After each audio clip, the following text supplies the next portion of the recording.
এটা মানতেই হবে যে হায়াত, মৌত, রিজিক আল্লাহ তাআলার হাতে। তো যাই হোক, আমরা যেদিন এসেছি আমার মামুনির নানু বাড়িতে, ঠিক তার পরের দিনে একটা অনুষ্ঠান ছিল, অনুষ্ঠানের দাওয়াত ছিল ওর নানুদের। তো আমরা এসেছি বলে আমাদের আসার সংবাদ শুনে আমাদেরকে দাওয়াত দিয়ে গেছে এবং অনেক রিকোয়েস্ট করে গেছে দাওয়াতটা খাওয়ার জন্য।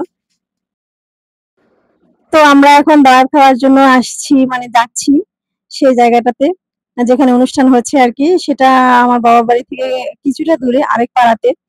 আর এটা হচ্ছে আহ মাঠের মধ্যে দিয়ে একটা রাস্তা, এদিক দিয়ে যেতে হয়।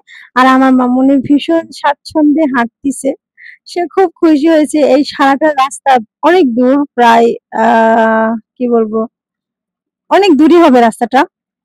10-15 মিনিট লাগে যেতে। আর এই সম্পূর্ণ রাস্তাটা আমার সোনামণি হেঁটে হেঁটে যাচ্ছে, সে একদমই কোলে চড়বে না, সে ভীষণ খুশি। আর এখানে তার ছোটবেলার বন্ধুরা আছে, তাদের সাথে সে খেলা করতেছে। তারা তো তাকে গত বছর খুবই ছোট দেখেছিল, মানে কোলে থাকতো।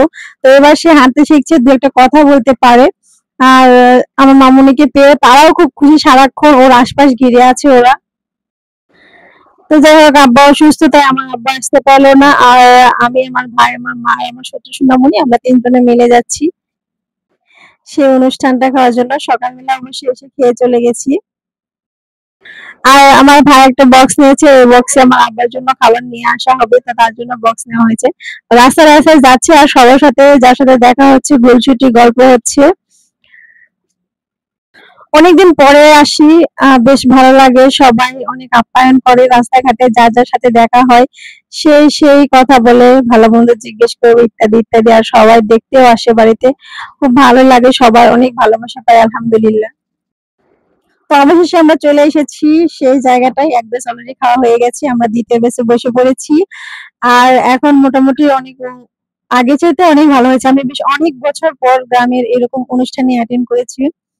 অনেক ছোটবেলায় ছিলাম, যখন আমরা অনেক ছোট ছিলাম, আমার শৈশবকাল, তখন দেখতাম যে নিচে বসে খাওয়া হতো। এখন তো দেখি টেবিল চেয়ারের ব্যবস্থা হয়েছে। তো যাই হোক, গ্রামের অনুষ্ঠান যেরকম হয় আর কি, একটা বড় উঠানের মধ্যে এরকম চারিদিকে ঘেরাও করে মানে খাওয়া দাওয়ার ব্যবস্থা করা হয়। তো আমার খুব ভালো লাগতেছে, অনেক বছর পর এরকম একটা অনুষ্ঠান আমি খাইতেছি। আর সাথে আমার মামুনি আছে, এই জন্য আরো বেশি ভালো লাগতেছে। এই অনুষ্ঠানে এসে খুব ভালো লাগলো। অনেক বছর যাবত আমার যাদের সাথে দেখা সাক্ষাৎ হয় নাই, তাদের সাথে দেখা সাক্ষাৎ হলো, কুশল বিনিময় হলো। আলহামদুলিল্লাহ অনেক ভালো লাগলো আমাকে।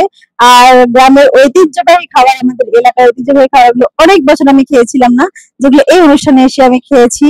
তার মধ্যে আলু ঘাটি, বুট ডাল ঘাটি, দেন গরুর মুরগি, এগুলো তো ছিলই, দই মিষ্টি তো ছিলই। তার সাথে কিছু ঐতিহ্যবাহী খাবারগুলো ছিল, যেমন মাংসের পোলাও বা মাছের পোলাও, এগুলো আমি দীর্ঘদিন যাবত খাই নাই, মিস করতেছিলাম এই খাবারগুলোকে।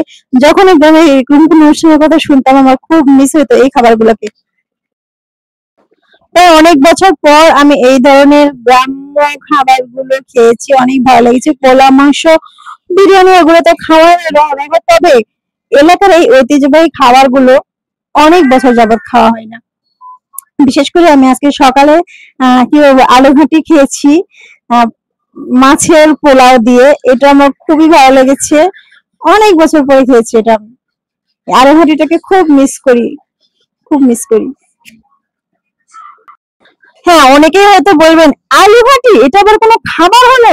আরে ভাই, যে এলাকার যে ঐতিহ্য, আমাদের এলাকার ঐতিহ্য এটা, যে কোনো অনুষ্ঠানে আলু ঘাঁটি বা বুট ঘাঁটি বা মাছের পোলাও এগুলো হবে। আর এগুলো খেতে এত মজাদার, যে না খেয়েছি সে বুঝবে না। মাছের পোলাও যারা খায় নাই তারা বুঝবে না মাছের পোলাও, মানে এগুলো মাছের পোলাও, এটা না কিভাবে খায়। আরে মাছের পোলাও যে এত টেস্টি, এটা না খেলে বুঝবেন না।